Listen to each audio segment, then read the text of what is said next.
Fue muy intenso, porque como vos decís, Mariana, ese día que salen, yo me iba a casa, 20 de julio del 2020, Día del Amigo en Argentina, que no se festeja ya, pero para mí siempre lo es el Día del festejas Amigo. igual. Y ese día yo leo siempre el Lancet, el Nature y todas las revistas buenas que estoy suscripta y me llegan diariamente las informaciones y los resúmenes. Sí. Y leo el resultado de la segunda fase de la vacuna de Oxford.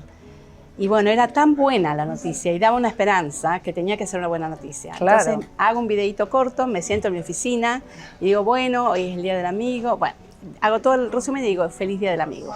Les regalo esta noticia. Se lo mando a mi hermana es comunicadora social, Cali, y tiene su red bueno, vive en La Plata, ella lo manda, se lo mando a amigos. Finalmente, a los poquitos días me llega de España, colegas, profesores de Barcelona que lo habían recibido. Me viralicé y llegué a recibir 250 pedidos de entrevista. Así que el desafío fue de 2 o 3 cosas, ¿no? Por un lado, bueno, mi vida profesional, yo estoy a cargo de 7 laboratorios, la farmacia, radiología, etcétera, y bueno, y era administrar todo eso. Y por otro lado, la obligación de informar, pero no era una obligación que yo pedía informar, simplemente que me convocaban. Claro. Y me llamaba también gente de otros países, de Perú, de México, de Chile, de Uruguay, de Miami, de España, de Rusia me han llamado. Bueno, te debes sentir contenta de haber podido cumplir ese rol, ¿no? Que era tan necesario. Sí, creo que, bueno, yo primero di siempre mi visión. Y mi visión era la visión de una médica que mi especialidad es la patología pediátrica. Algunos dijeron, ¿por qué vos que no sos infectóloga? Bueno, ¿qué es la patología? La patología es el estudio de las enfermedades. Y el COVID-19 es una enfermedad infecciosa, ¿no es cierto? Sí. Entonces, de alguna manera podía tener la visión de la infectología porque, bueno, yo hago muchas autopsias y empecé a hacer autopsias de niños que habían muerto por COVID. Y a tener placentas de bebés que habían muerto en la panza, en el vientre materno por COVID de la mamá. Así que, bueno, todo eso, entre la práctica y la lectura diaria, que me demandaba mucho tiempo, traté de dar entrevistas hasta la 1 de la mañana, hora de allá. ¿En qué nos equivocamos? Nos tendríamos que haber apurado para frenar el COVID de otra manera. ¿El mundo se durmió de alguna manera? ¿Tardó? Sí. El mundo se durmió justamente en el libro que publicamos este año, Errores y Aprendizajes. Los errores fueron muchos y los aprendizajes y los aprendizajes fueron muchos. Y eso es un mundo en pandemia, lecciones y desafíos, porque intenta ser precisamente eso, un registro para el futuro. Todas las pandemias pasan cada 2 o 3 años, cada 100 años duran 2 o 3. Entonces, las escuelas o los historiadores tendrán que estudiar de la pandemia pasada dentro de 100 años. Y bueno, y ahí acá tenemos toda la información. Es un compendio. ¿Cuáles fueron los errores más graves? Bueno, los errores más grandes fueron, en primer lugar, las inequidades. Las inequidades que todavía existen. Argentina va por la 5ª, 6ª dosis. ¡Qué suerte! África, el 24% de la población tiene alguna vacuna. Y eso sigue existiendo. Alguna vacuna. Eso sigue existiendo. Los testeos. Eso sigue existiendo. Los testeos que fueron muy fantásticos en muchos lugares y en otros como en África no. Falló la vigilancia epidemiológica de la zoonosis. Y ojo, porque va a haber otras pandemias y van a ser también zoonosis. Van a ser virus que vienen de alguna especie animal mamífera. Y va a surgir de África. Y con el cambio climático eso se va a acrecentar la posibilidad.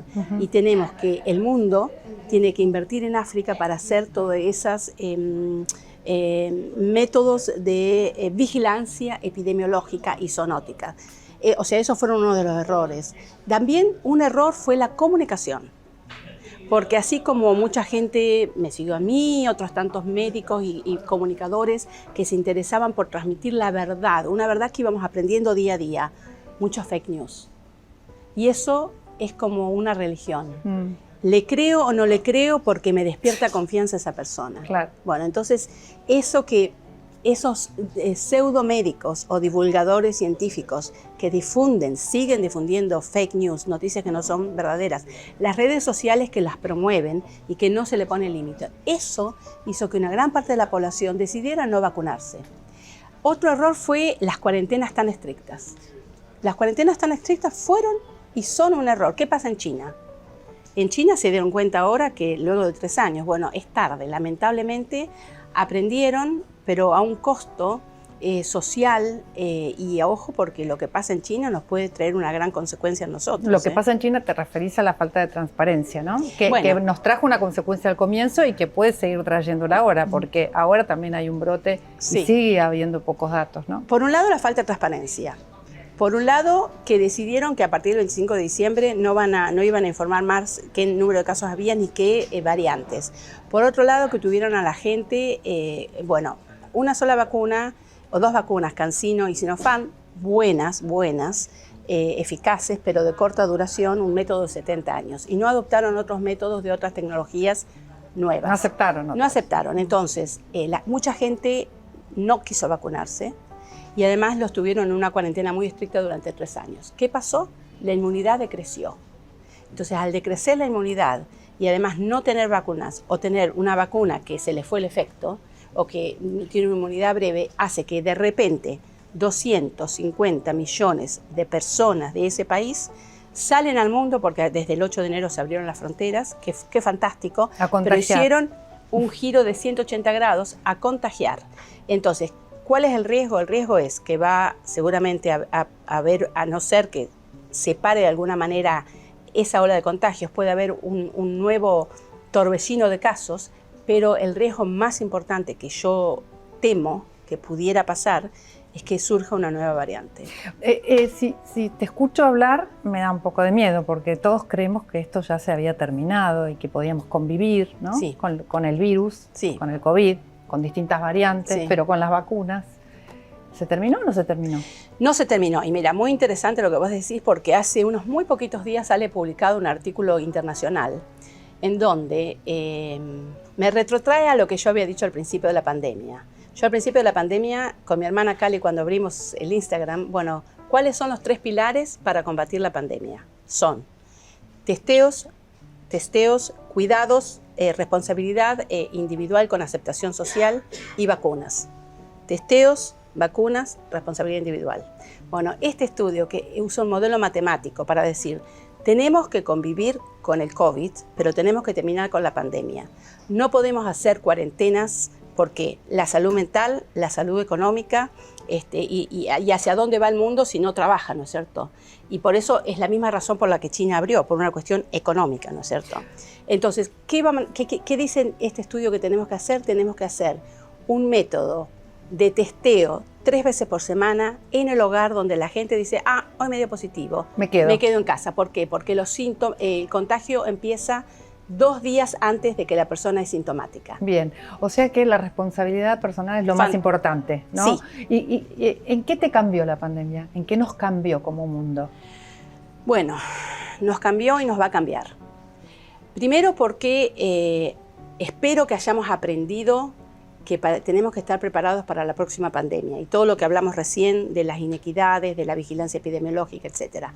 Pero lo que nos va a cambiar, hubo algo positivo. Eso digo. ¿Qué fue lo positivo? Lo positivo es hablemos de algo positivo. El desarrollo de las tecnologías, pero después te quiero hablar de algo negativo que es el COVID prolongado. Sí.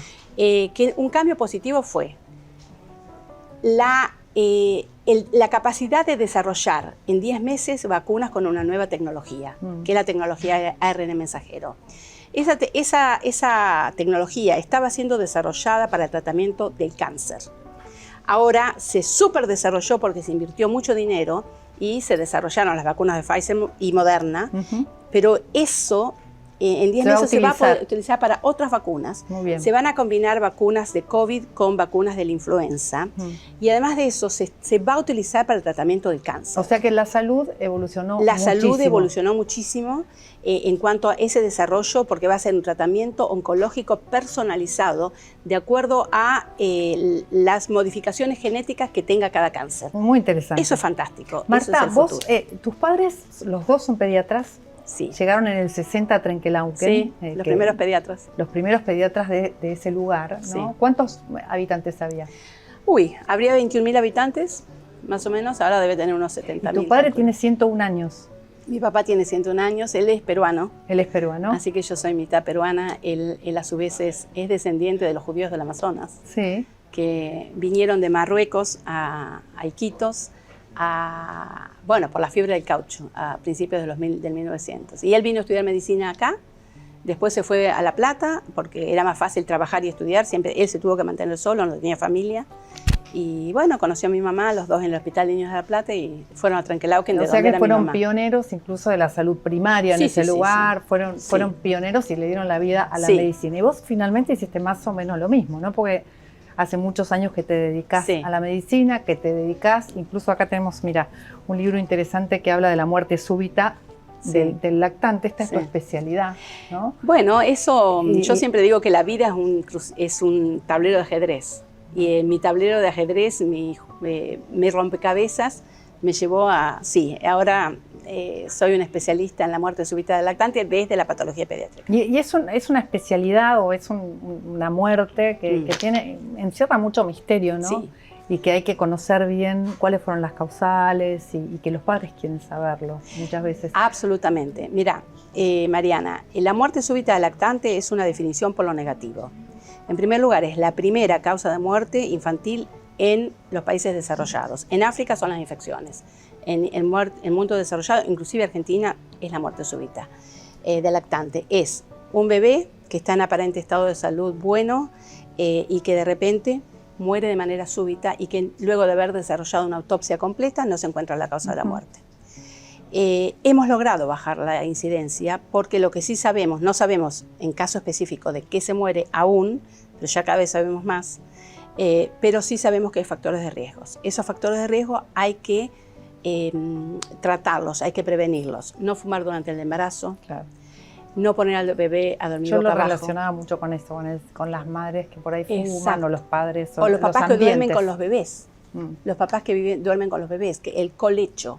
Por eso es el sueño seguro. Está permitido, está incentivado el colecho. Hay bebés que no toleran el calor, la hipertermia que da un cuerpo de un adulto o que da el cuerpo, que da las frazadas de un adulto, porque no es lo mismo el grosor de la frazada de un adulto que el de la frazada de un bebé que es más finita. No se puede prevenir demasiado. Exactamente, no sabes quién está en riesgo, entonces aplicás la prevención para todos para salvar a los que están en riesgo que vos no sabes quiénes son. Marta, hace 20 años que estás en el Reino Unido, sí, ¿no? Este año. La reina Isabel te dio una orden, que es uno de los galardones más importantes, una orden de mérito, ¿se dice? Sí, es una orden de mérito del Imperio Británico, OBE. ¿Cuáles fueron las cosas que te llevaron hasta ahí? Primero estuviste en África, te fuiste de la Argentina, fuiste a África, ¿no? Y después llegaste a Londres, hiciste una carrera, volviste y después me volví a ir. Sí, bueno, justamente me lo dieron por mi trabajo en la muerte súbita del lactante, que de paso quiero decirte es algo que es un programa nacional que a mí me encantaría, estamos en conversaciones con el Ministerio, de poder traer a Argentina. Bien. Y el príncipe Carlos, el rey Carlos cuando me lo dio, yo le dije me encantaría llevar esto a mi país. O sea que podríamos hacer alguna colaboración, estoy segura. ¿Fue difícil estar lejos de tu familia, irte a trabajar a otro país, estar tantos años ahí, desarrollarte y llegar además a un lugar muy importante, ¿no? Sí, bueno, yo siempre digo las 4 cosas que cambiaron mi vida. Cuando un día me pidieron que colaborara con un libro de coaching y me dijeron escribí tu capítulo sobre qué 4 cosas cambiaron, lo primero es la familia. Una familia que son los cimientos de vos. O sea, porque uno es lo que es por la familia, por uno mismo, ¿no es cierto? Y por la sociedad. La familia que consideró, me dio la solidez, la educación, el amor, la confianza y el hecho de que yo tenía que estudiar, algo tenía que estudiar, eso fue lo primero. Lo segundo... no se podía discutir eso. No, era como que era el paso obligado, lógico, obligado. Normal. La segunda fue el test vocacional, que fue, ¿qué voy a estudiar? Porque yo tocaba el piano, era profesora de piano, pero tenías papá y mamá pediatra.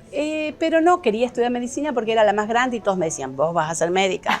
Y yo siempre decía, no. Yo quería estudiar oceanografía, geología marina. Pero por oposición decías, porque al final fue tu vocación. O porque no sabía. Vos sabés que yo no sé si está la vocación.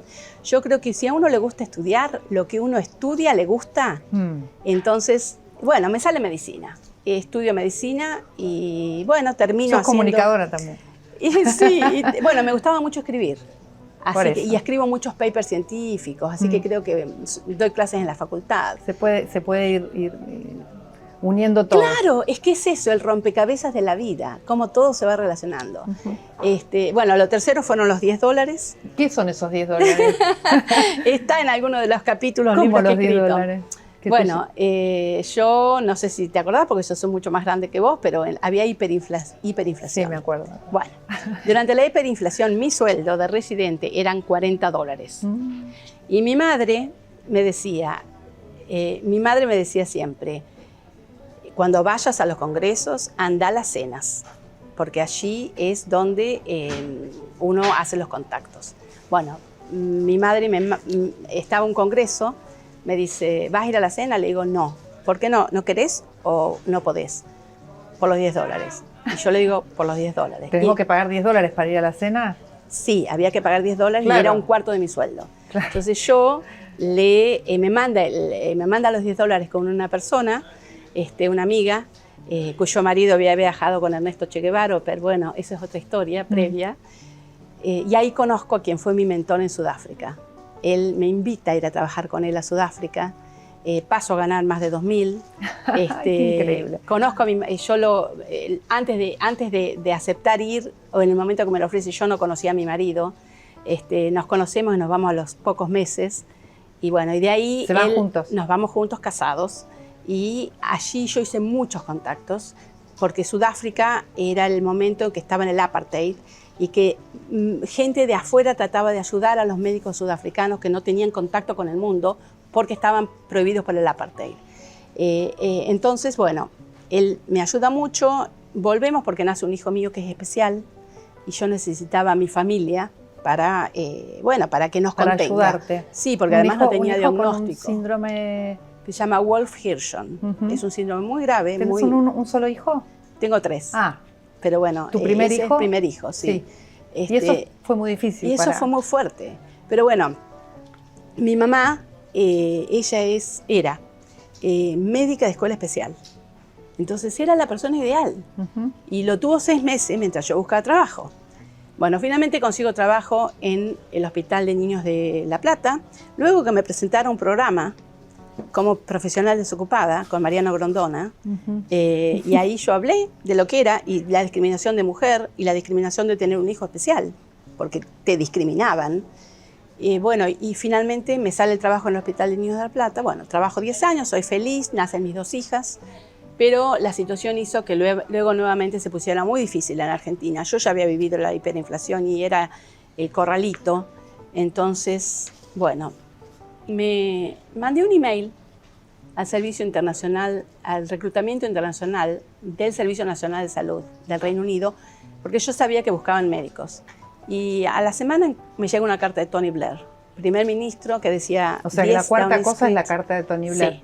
Sí. La familia, el test vocacional, los $10 y la carta de Tony Blair. ¿Y qué decía la carta? Y la carta de Tony Blair venía con Downing Street, número 10, y decía, estimada doctora Cohen, en inglés, es mi placer invitarla a un servicio de reclutamiento, al reclutamiento internacional y que me esperaban mi aplicación.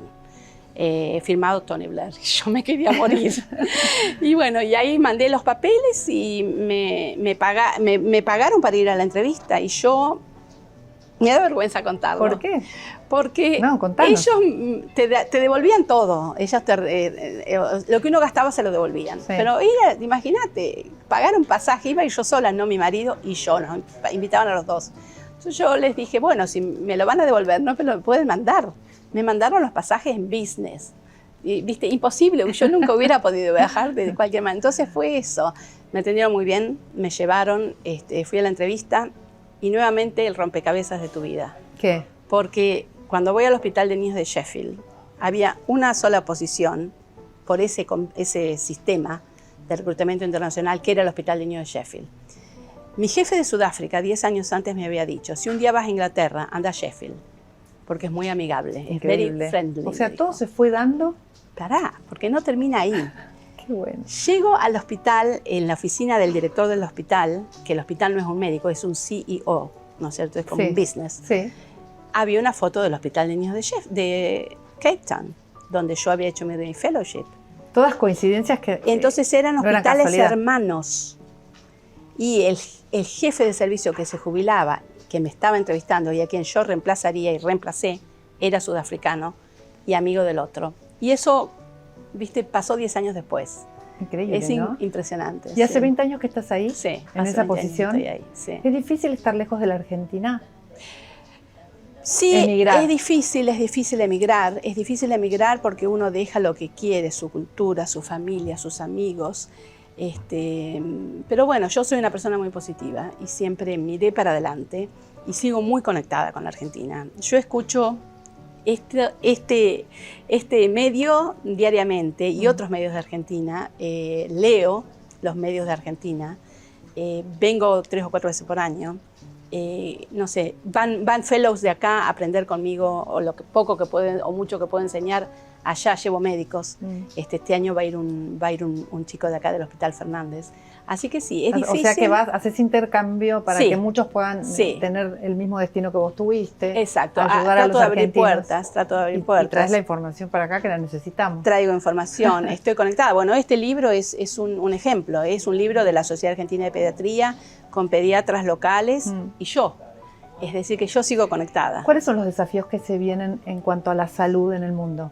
En los descubrimientos es impresionante. Te voy a contar un último descubrimiento de hace unas 3 semanas que pasó en Londres. Salió oficialmente publicado, ¿no? En Londres. En el Hospital de Niños de Londres, Great Ormond Street, por primera vez hicieron el tratamiento genético de una niña con leucemia. La niña tenía una leucemia, la leucemia ya no respondía más a la quimioterapia, le hicieron la ablación completa de la médula ósea, consiguieron un donante, ese donante de linfocitos T, que es parte del sistema inmune, lo cambiaron genéticamente para que reconociera a las células malignas de leucemia de la niña y a su vez le pusieron unos receptores para protegerlo de las drogas de quimioterapia que tenía la nena circulando todavía. Le inyectaron eso a la nena y la niña se curó. Y después le volvieron a poner su propia médula ósea que la habían sacado y congelado. Ese es el futuro. ¿Qué incidencia tiene la salud mental o la salud emocional también en las enfermedades? Bueno, eso es una parte que cada vez crece más. Los problemas cada de salud mental. Más, se confirman. Para terminarte el tema del tratamiento genético, o sea, genético, cada vez vamos a vivir más, 150 años. ¿Pero quiénes? Los que pueden pagar. No está al alcance de todos. O sea que la brecha de equidad o inequidad se separa cada vez más. Con respecto a la salud emocional y mental, yo hago mucho gastroenterología pediátrica, biopsias, ¿no? Enfermedad inflamatoria del colon, que tiene mucho que ver con las emociones y con el estrés, muchas alergias, eso está en aumento. ¿Por qué? Por el estilo de vida. Los niños están cada vez más pegados a las tablets, a los teléfonos, no hay juego en el parque, no hay juegos de pelota, no hay juego con animales. Es decir, nuestra vida de confort atenta contra nuestra salud mental y contra nuestra salud física, con el aumento de las alergias, etc. Pero necesitamos trabajar, necesitamos investigar. Bueno, por eso vos vas a seguir trabajando, vas a seguir investigando y vas a seguir trayéndonos toda la información Ojalá. De aquí en adelante en lo que venga. Gracias, Marta, por haber estado con nosotros. Muchas gracias. Un placer Muchas haberte gracias. entrevistado. Un placer. Un gusto.